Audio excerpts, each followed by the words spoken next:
La science, ça n'est pas quelque chose qui se fait seulement en laboratoire, elle est partout autour de nous, dans notre quotidien.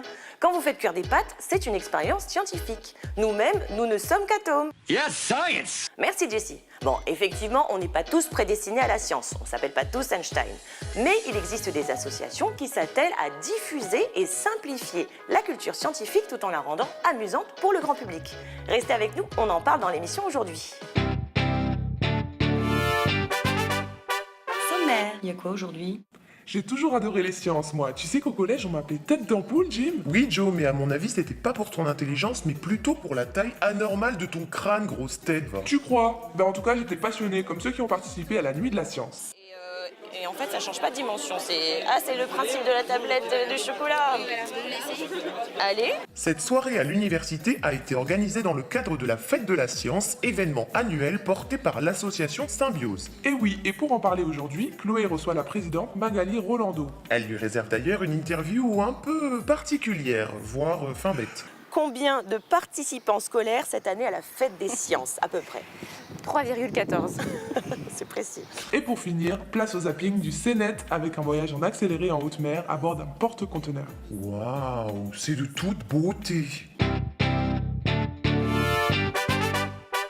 Et c'est qui ça? C'est qui? Bonjour Magali Rolando, Chloé. tu es présidente de l'association Symbiose. Qu'est-ce que c'est que cette association et dans quel but a-t-elle été créée? C'est une association qui regroupe des enseignants de sciences, des chercheurs, mais également toute personne passionnée par les sciences. Elle a été créée à l'origine pour promouvoir les sciences expérimentales et également rapprocher les enseignants qui étaient isolés géographiquement.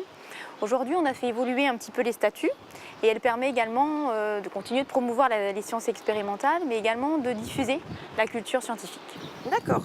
Alors cette année, dans le cadre de la 23e édition de la Fête de la Science, événement annuel que vous organisez, on reviendra dessus tout à l'heure, une innovation a fait son apparition. L'Université de Nouvelle-Calédonie a ouvert ses portes au public.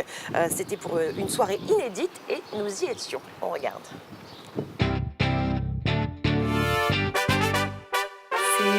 C'est comment?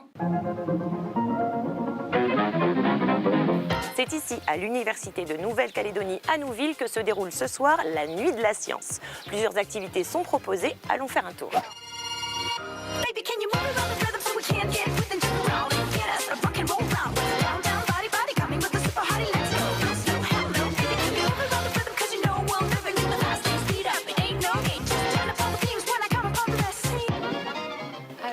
C'est ici, dans l'amphithéâtre, que vont se dérouler des conférences. Il est bientôt 17h45. Donc va se dérouler la conférence sur le Big Data ou comment modéliser notre environnement. Une conférence de 15 minutes de Gilles Durieux. On va aller voir ça. De comprendre comment il travaille. Comment je procède. Comme un véritable enquêteur, j'ai une série de suspects. Et je m'attelle à diminuer cette série de suspects en me posant des questions comme: sont-ils fréquents sur les lieux?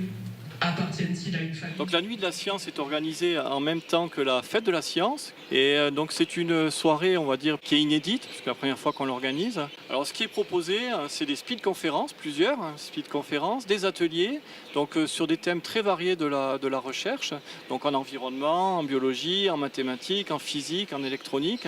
D'accord. Et qui a préparé tout ça? Donc c'est beaucoup de monde, bien sûr, on a été nombreux à travailler là-dessus. Donc l'équipe de communication, bien sûr, et puis l'ensemble des collègues que vous pouvez voir, qui se sont investis pleinement dans ce projet. Oula, il y a du monde dans les ateliers scientifiques. Alors moi, il y a un atelier qui m'intéresse, c'est l'atelier mathématiques. Jeux et énigmes mathématiques, on va essayer de le retrouver dans la foule.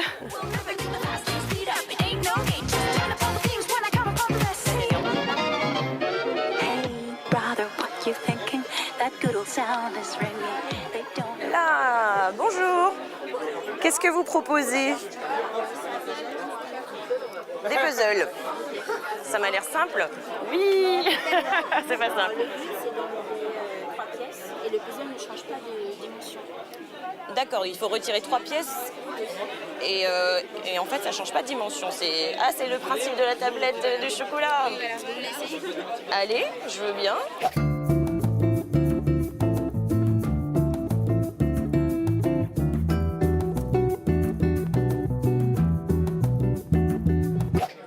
J'ai réussi. En 2 secondes. tu me parles? Imaginons on prend ce jeu de cartes. Là, on a les numéros de 1 à 3 et chaque numéro apparaît 4 fois.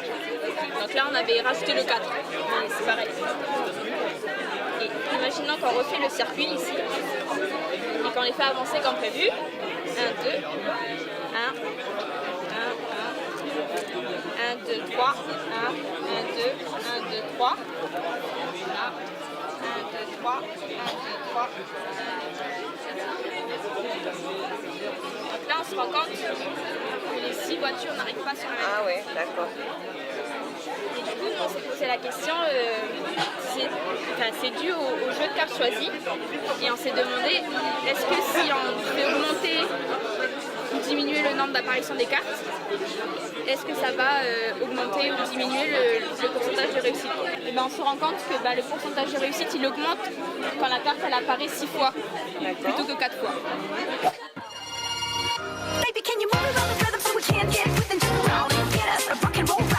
Excusez-moi, vous avez compris? Vous étudiez les sciences aussi? Oui, je suis en biologie. Et qu'est-ce que vous avez découvert là ce soir? Oh non, je trouve les ateliers intéressants et ça change un peu de la biologie, surtout.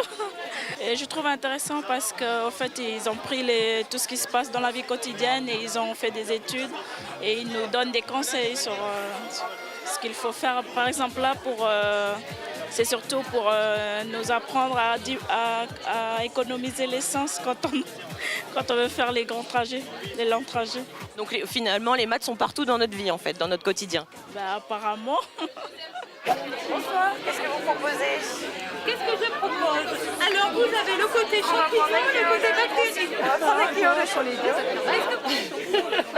Qu'est-ce que c'est? Alors en fait ici, ce sera une coupe de racines, une coupe longitudinale, et en fait ce que vous allez voir en bleu, ça va être l'association avec un champignon. C'est le champignon que vous allez voir. Et c'est naturel ça ou c'est Oui, ça se fait naturellement, et avec les champignons, contrairement aux bactéries, c'est présent chez 90% des plantes. Donc peu importe, ça va être présent, c'est très fréquent dans la nature. D'accord. Et cet échange-là, c'est ça qu'on appelle la symbiose? C'est ça.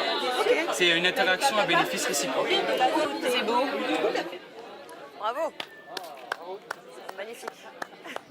Voilà, alors avant de poursuivre Magali, tu vas devoir te plier à une tradition de l'émission. Je vais te demander de jurer, de dire la vérité, toute la vérité, rien que la vérité. Main sur le cœur s'il te plaît en faisant attention à ton micro. Voilà, tu jures? Je jure. Ok. Alors cette fête de la science, c'est pas plutôt un rassemblement de geeks en fait? Si t'es pas en licence de maths, tu comprends rien. Non, pas du tout. Non, vraiment, la fête de la science est faite pour que tout le monde puisse comprendre la science. Elle est accessible à tous. Ce sont des jeunes de la maternelle au post-bac qui expliquent des phénomènes qui peuvent être complexes, mais ils les rendent simples pour tout le monde. Bon, je plaisante bien sûr, mais qu'est-ce que c'est la fête de la science? Depuis quand ça existe et pourquoi ça existe? Ça existe depuis 26 ans, c'est un événement national et c'est la 23e édition que l'on organise en Nouvelle-Calédonie. D'accord. Et qu'est-ce qu'on peut y retrouver justement? Alors, la fête de la science, il faut imaginer, c'est un village des sciences dans lequel on va retrouver donc, des jeunes qui présentent leurs projets scientifiques qu'ils ont préparés toute l'année avec leurs enseignants. D'accord. Il y a également des partenaires scientifiques qui nous suivent chaque année et qui viennent présenter leur stand pour vulgariser le monde de la recherche. Donc, on peut y retrouver l'IFREMER, l'Institut Pasteur, l'IAC. Il y a également des entreprises qui viennent présenter également leurs projets, des associations qui nous suivent. Donc ça se passe sur tout le territoire? Oui, il y a donc une fête de la science dans chaque province. Il y a une fête de la science en province nord, en province des îles et en province sud. Chacune a un thème. Donc en province nord, ils ont choisi le tourisme durable, en province des îles, le développement durable. Et en province sud, ils ont laissé un thème libre qui est donc la science en fête. D'accord. Il y a également des conférences qui ont lieu? Alors les conférences ont lieu pendant la période de la fête de la science, c'est-à-dire pendant le mois qui englobe les 3 fêtes de la science. Elles sont données par qui ces conférences? Alors par la plupart du temps par les organismes de recherche qui proposent de vulgariser la science autour d'un thème. Donc il y a eu donc des conférences qui ont eu lieu lors de la nuit de la science. Là on l'a vu, oui, dans la nuit de la science, il y avait même le principe des mini-conférences, des speed-conférences. C'était très intéressant justement, en 10 minutes, présenter un projet rapidement. Le challenge de synthétiser un petit peu. Exactement. Intéresser le public. Voilà, pour que ce soit accessible vraiment à tous. D'accord. Et puis il y a des concours scientifiques. Alors pour qui ça concerne ces concours? Alors le concours scientifique concerne les jeunes qui se présentent à la fête de la science.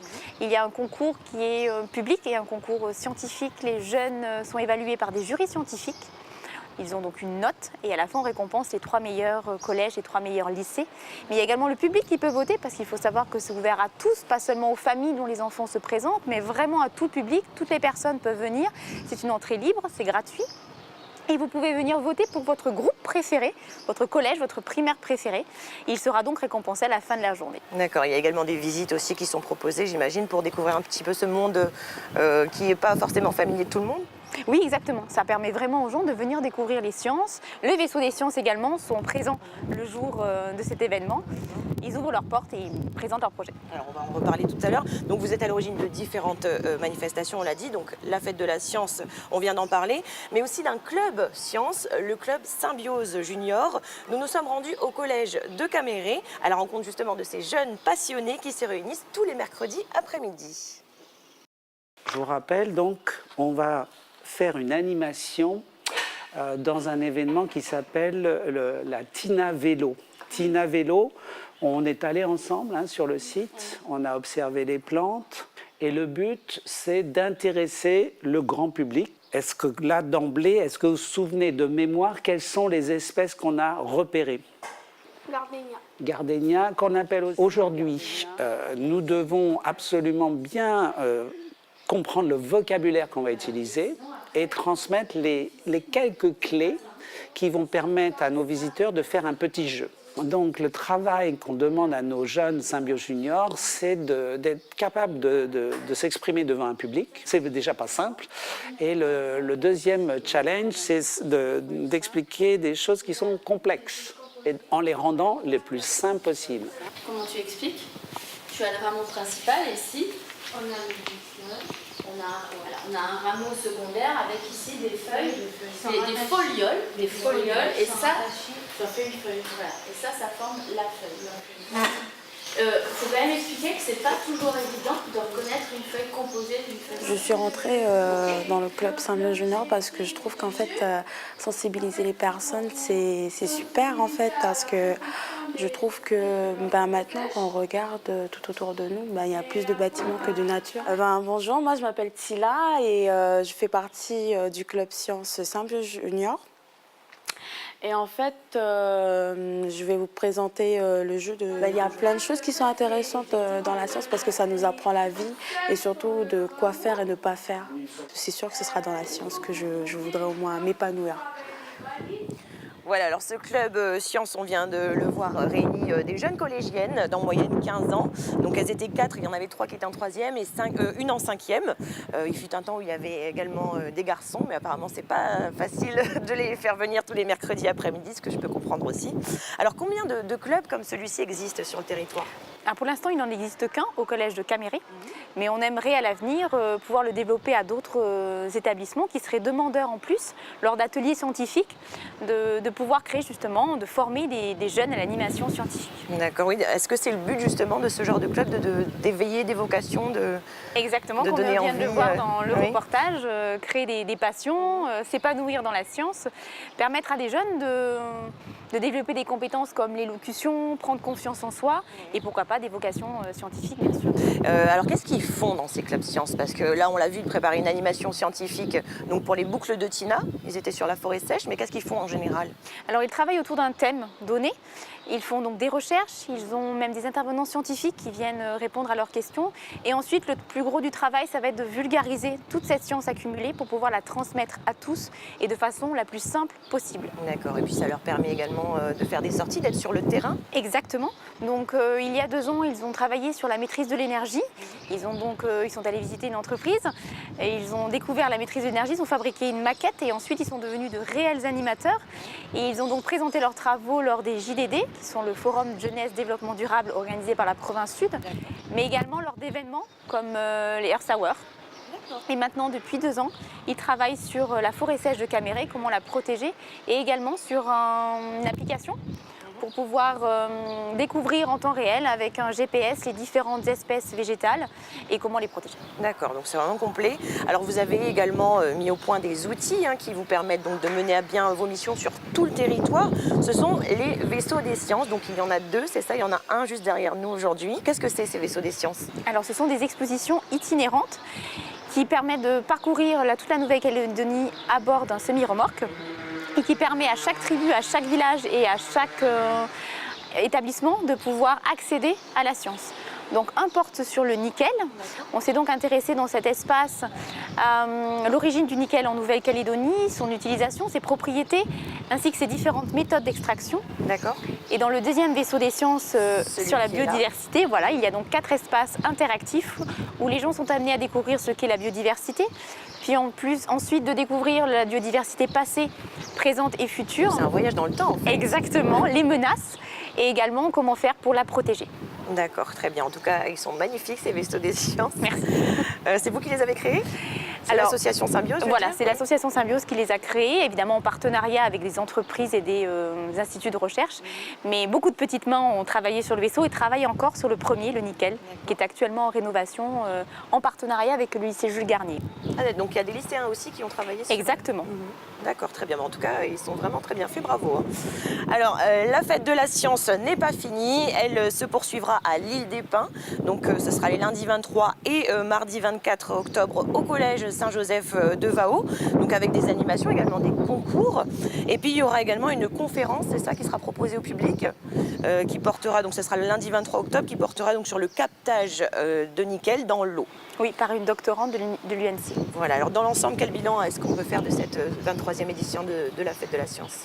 Eh bien, je pense que c'est un bilan très positif, malgré le fait que cette année, nous n'ayons pas eu une Fête de la Science territoriale. Les jeunes sont demandeurs de pouvoir tous se rencontrer, partager entre eux, des 3 provinces. Mais c'est quand même un bilan positif, comme je disais, ça a suscité de l'intérêt auprès des jeunes, auprès des personnes qui sont venues nous voir.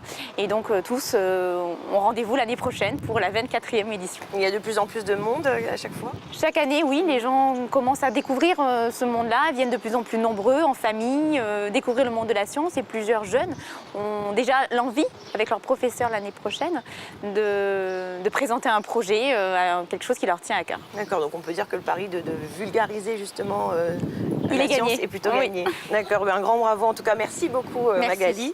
L'association a bien sûr un site internet sur lequel vous pouvez vous rendre pour de plus en plus d'informations.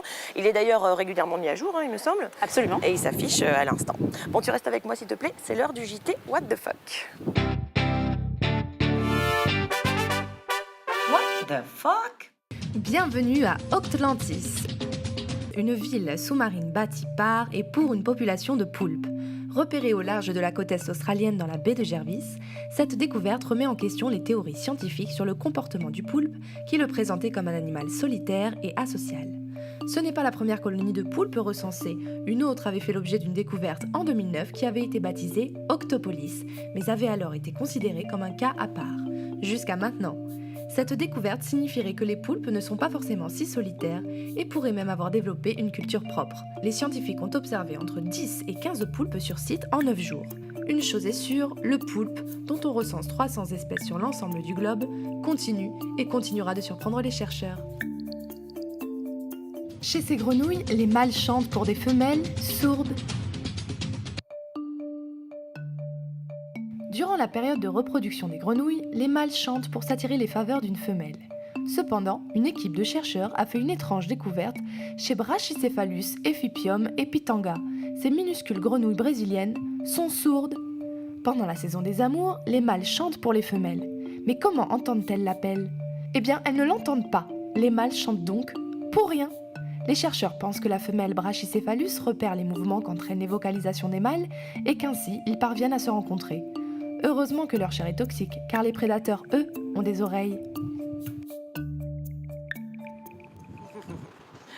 Voilà, ce sont des infos que tu connaissais? Non, pas du tout. Et tu savais que le poulpe était un animal réputé solitaire en général?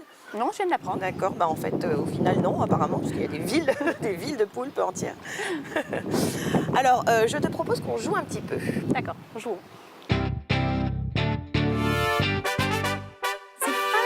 Fin bête. Alors, je te propose une interview décalée. Donc Magali, tu es professeur de sciences, c'est bien ça? Ok. Alors, je vais te poser une dizaine de questions. Rassure-toi, ce ne sont pas des questions pièges. Des questions auxquelles tu vas devoir répondre en différé, d'où le nom du jeu interview décalée. Donc, c'est-à-dire que je vais te poser la première question à laquelle tu ne répondras pas encore. Je vais ensuite te poser une deuxième question et tu me donneras la réponse à la première question. Est-ce que c'est clair? Oui. D'accord. Tu es prête? Non.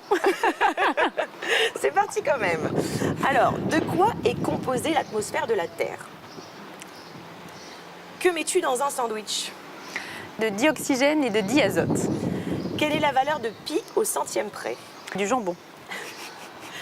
Combien de participants scolaires cette année à la fête des sciences, à peu près? 3,14. C'est précis. Quel est ton QI, ton quotient intellectuel? 2000. Waouh. Quel alcool utilise-t-on souvent dans la pâte à crêpes? Je ne sais pas. Que gagne le vainqueur du trophée des jeunes inventeurs? Du rhum.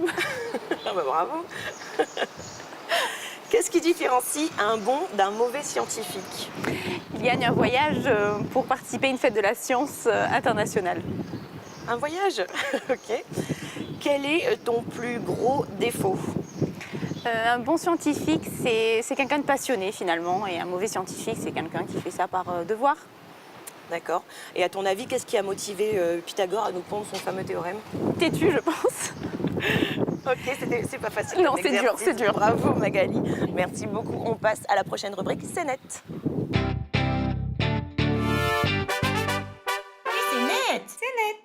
Alors, c'est net, c'est une petite compilation de vidéos sorties tout droit du net.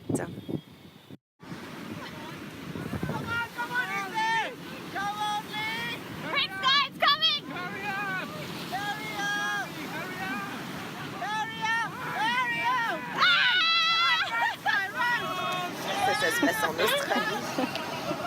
Adélaïde.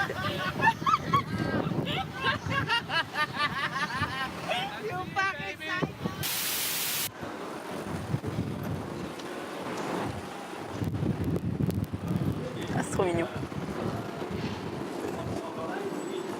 Oh, il est trop chou.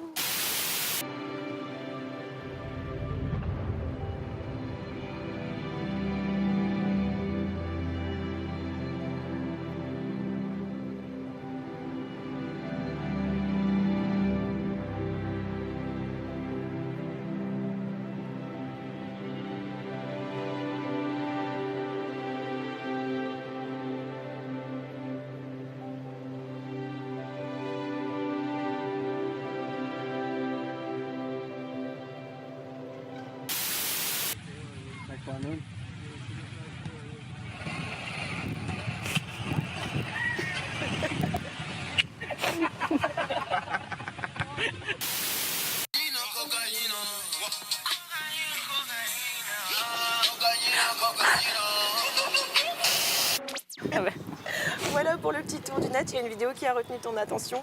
J'ai bien aimé l'acrobate dragueur. Technique de drague à mettre au point. Très original. Oui. Si ça t'arrive, qu'est-ce que tu fais? Je pense que je serais surprise quand même, mais je pense que je rigolerais. Comme la fille, oui. Je pense. Ok, alors Magali, c'est quoi ton DELS? C'est quoi ton DELS? Alors mon DELS, ce serait l'éco-panier. C'est rapide, efficace et c'est tellement meilleur pour la santé. Alors qu'est-ce que c'est l'éco-panier? L'éco-panier, donc c'est un panier de fruits et de légumes de saison. C'est éco-responsable et je trouve que c'est tellement mieux que d'acheter ces produits en grande surface. D'accord, donc on passe commande et puis chaque semaine ou chaque mois ou quand on veut, on reçoit un panier. Par semaine, on reçoit un petit panier. Un assortiment. Exactement, de fruits et légumes de saison. Et donc je trouve que c'est un bon moyen de manger équilibré, frais et de saison. Et pour pas cher. Et pour pas cher. Super bon plan. Merci beaucoup Magali. Merci. C'est déjà la fin de l'émission. Merci beaucoup d'avoir été avec nous Magali Rolando. Je rappelle que tu es la présidente de l'association Symbiose qui s'attelle à diffuser faciliter donc la culture scientifique, notamment en organisant la fête de la science, qui n'est pas finie d'ailleurs. On rappelle les dates, donc ça aura lieu les 23 et 24 octobre prochains à l'île des Pins. Et puis, quels sont les prochains événements à venir organisés par l'association Symbiose? Eh bien, les 2 vaisseaux des sciences continueront leur route à travers la Nouvelle-Calédonie pour continuer à diffuser la culture scientifique. Et je pense que le Club Symbiose Junior continue également. Et puis, on se retrouve l'année prochaine pour la fête de la science. Très bien, le rendez-vous est pris, et puis rendez-vous également sur le site internet pour retrouver toutes les infos qui se rapportent à l'assaut.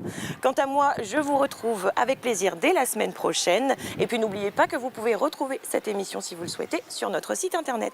Taltoul!